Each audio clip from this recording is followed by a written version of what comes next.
eu sou Patrícia Mendes e esse é o podcast Segunda Chance. Quanta coisa incrível a gente está aprendendo nesta temporada sobre sermos o perfume, termos aquele cheiro agradável espiritualmente para atrair as pessoas para nós, para nossa vida, para as coisas que fazemos e elas terem o quê? Um sentimento bom, confiança e certeza de que tudo fica bem quando elas estão perto de nós, porque nós estamos transmitindo algo que vem do alto, que vem do amor, que vem de Deus. E a gente consegue estar cheio de coisas boas dentro de nós para a gente poder fazer o melhor na vida das pessoas. Hoje nós vamos falar sobre também outro termo que não se usa muito, mas que é um fruto do Espírito e se chama benignidade. Você já ouviu falar sobre isso? O que é benignidade, afinal? Benignidade é tudo que tem índole boa. É quando a gente exerce um bom caráter, quando nós somos benevolentes, quando nós somos humanos, quando nós somos bondosos. A benignidade, ela nos faz pessoas corteses, prestativas, e a gente consegue tratar com o outro da melhor forma. Benignidade, ela é um pouco mais profunda que a bondade, mas quando você pensar em benignidade, você pode tentar se aproximar da bondade, que você vai chegar ali no meio termo para poder se lembrar o que é a benignidade. E lá em Gálatas 5, que eu tenho lido com vocês, diz o quê? O fruto do Espírito é o quê? Para a gente sempre lembrar, o que é o fruto do Espírito? Mas o Espírito produz este fruto: amor, alegria, paz, longanimidade, amabilidade, que é a mesma coisa que benignidade. Então, outra palavrinha aí que dá para você conseguir construir um raciocínio. Amabilidade também pode ser benignidade.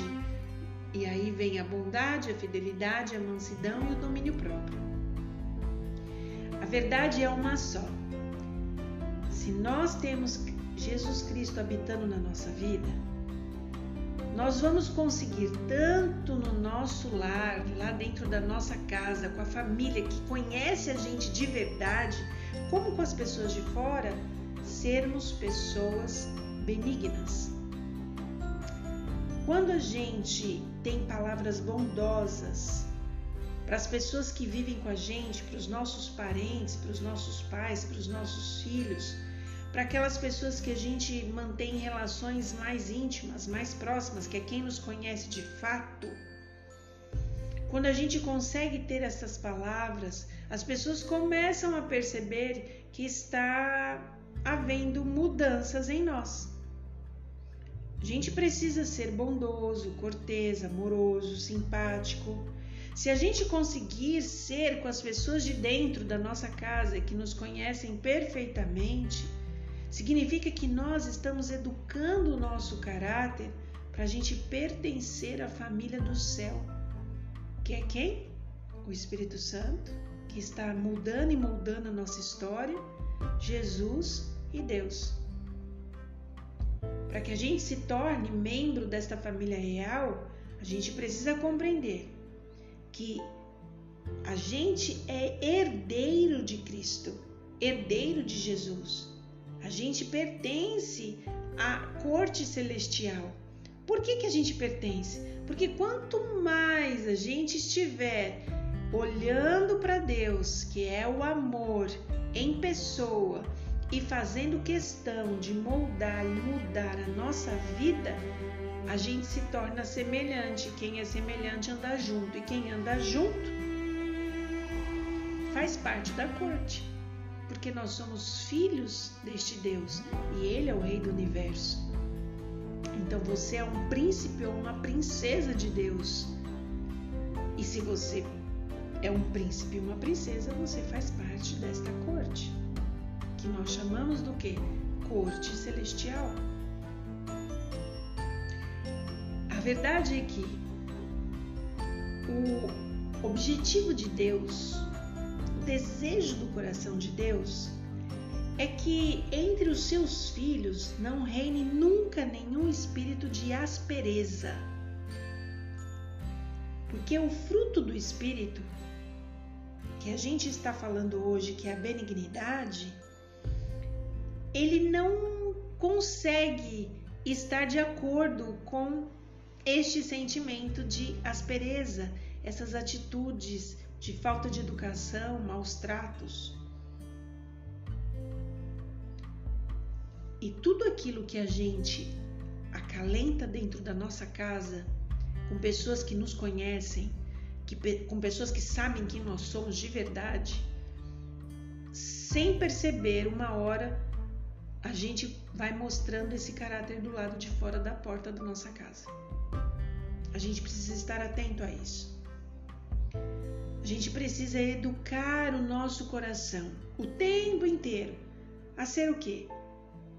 A ser um coração piedoso, gentil, que tenha amor, cheio de perdão, de compaixão. A gente precisa.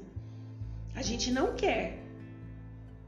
Isso é uma verdade, mas nós precisamos. A gente precisa deixar de lado toda vaidade, toda conversação tola que a gente pode ferir pessoas, toda conversação ridícula, zombadora, gente que às vezes está contando uma piada do lado de alguém e machuca aquela pessoa com a forma, com a maneira, com o que está sendo dito. Coisas que a gente precisa realmente ficar atento. Ser benigno é estar atento à necessidade do outro, no sentido de tratá-lo bem, no sentido de abraçá-lo com nossas palavras, com o nosso sorriso, ter bons tratos com relação àquela pessoa. A gente não precisa ser pessoa insensível, antipática, insociável. A gente não precisa ser desta forma. Quando o Espírito Santo ele repousa sobre nós, quando ele traz sobre nós esse acalento no nosso coração de benignidade e ele repousa sobre a nossa vida, ele quer que a gente se pareça com o caráter dele. Amor, alegria, paz, longanimidade. Ele quer que a gente se pareça cada vez mais com ele. E aí a gente tem que falar do quê? A gente tem que falar das coisas da luz.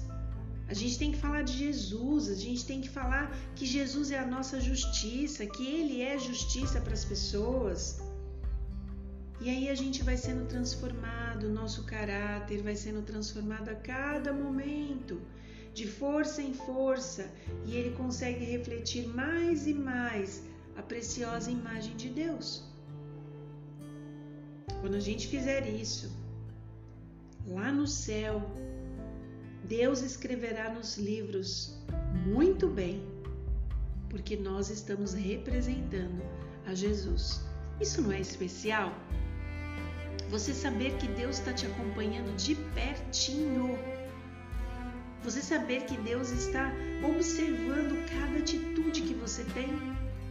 Por vezes você vai olhar pela janela aí do prédio onde você mora, ou às vezes você vai ver uma multidão de pessoas e você vai falar assim: no meio de tudo isso, Deus sabe quem eu sou? Será que Deus se preocupa comigo? Ele sabe onde eu estou? Deus sabe. Deus tem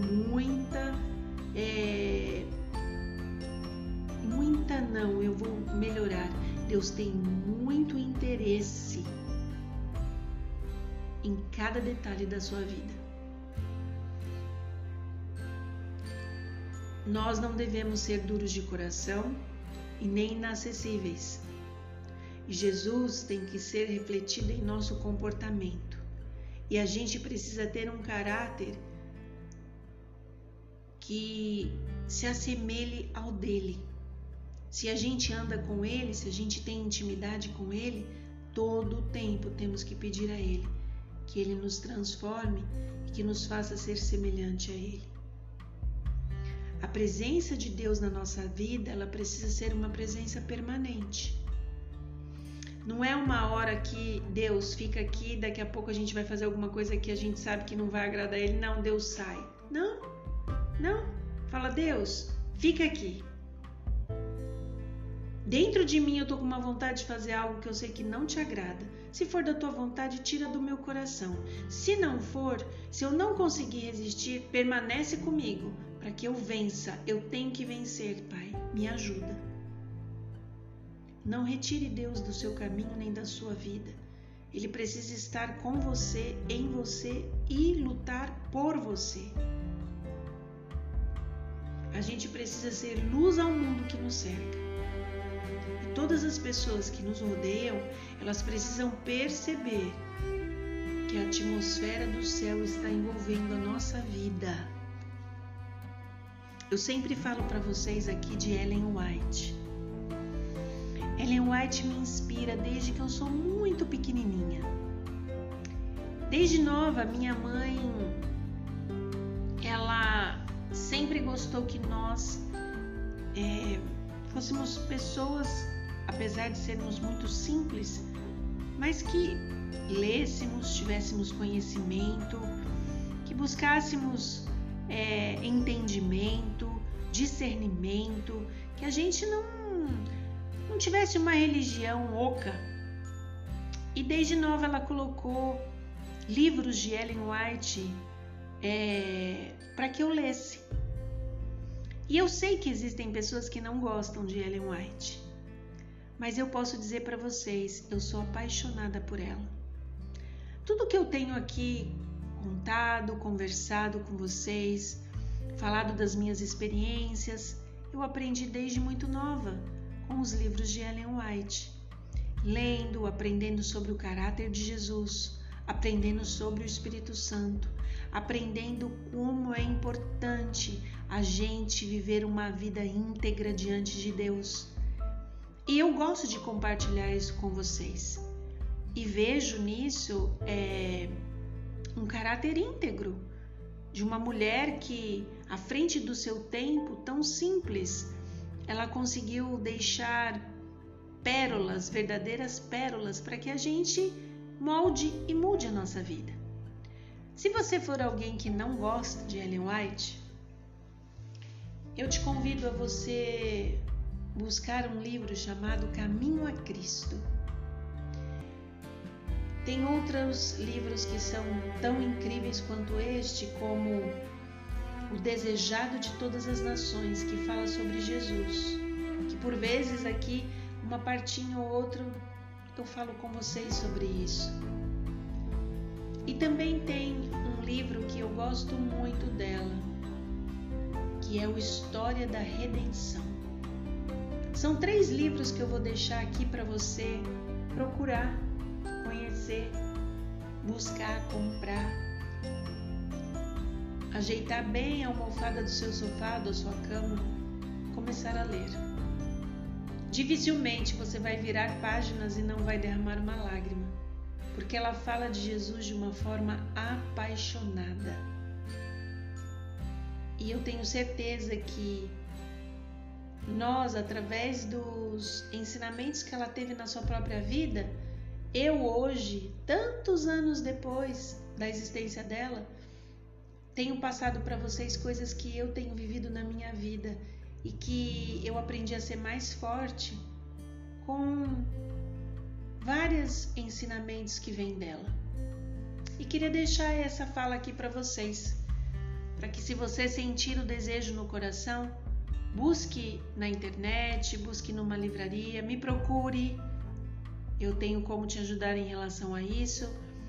Me procure no direct, Patrícia R de Rose MDS, Patrícia R MDS, ou você fale comigo através ali dos comentários do YouTube, no canal Segunda Chance. E ali você tem como falar comigo também, deixar o seu recado, pedir o que você precisar com relação à Bíblia, a Palavra de Deus, e a gente vai fazer de alguma forma o material chegar até você. Que Deus te abençoe e que nós tenhamos um coração mais amável, que nós tenhamos um coração mais benigno, que nós venhamos a nos interessar mais pelo ser humano, parar estas guerras infundadas que nós temos vivido de ser partidários. Não que nós não tenhamos opinião. Opinião é algo que nós temos que ter, porque faz parte do nosso caráter e nós precisamos ter um caráter íntegro e, claro, temos que ter opinião, mas não precisamos nos degladiar, não precisamos destruir nossas famílias porque gostamos desse ou não gostamos daquele. Temos que ser mais amáveis. É o que Jesus espera de nós. Que o Espírito Santo possa falar ao seu coração. Deus te abençoe.